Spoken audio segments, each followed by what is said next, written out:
Somewhere in the Mediterranean Sea, there is an island that has appeared and disappeared multiple times over the last 2 centuries. Sailors have landed on it, countries have claimed it, and then it vanishes. This is the story of Ferdinandea, and it might not be done yet. In the summer of 1831, something strange began happening off the coast of Sicily. Fishermen reported boiling water. Dead fish floated to the surface by the thousands. The sea itself seemed to be alive. Then, in July of that year, a British naval captain named Humphrey Senhouse watched in disbelief as a new landmass slowly rose from the ocean. Within weeks, it had grown to nearly 200 feet above sea level and almost a mile wide. The British planted a flag and named it Graham Island.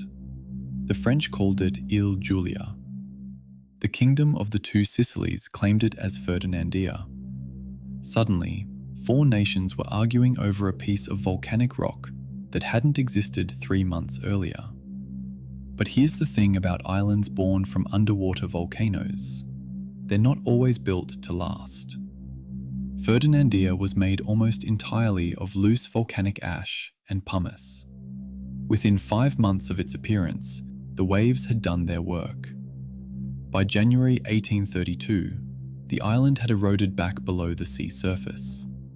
The diplomatic crisis dissolved along with it, but not forgotten. Throughout the 19th and 20th centuries, the underwater volcano known as Empedocles continued to rumble. In 1863, there were signs of activity. Again in 1986. Each time, scientists watched closely, wondering if Ferdinandea would return.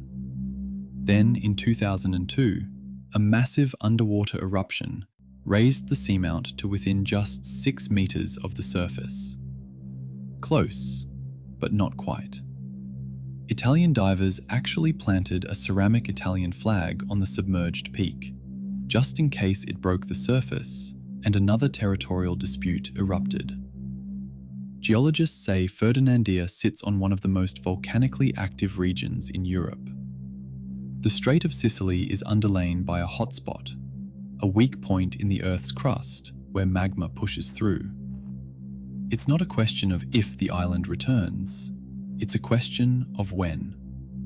And when it does, the same question that tore apart diplomats in 1831 will return with it. Who does it belong to? The ocean floor is full of secrets like this, places where the boundary between land and sea is less permanent than we think. Ferdinandea is a reminder that the map of the world isn't finished. It's still being written. If you found this signal worth following, subscribe. There's more where this came from.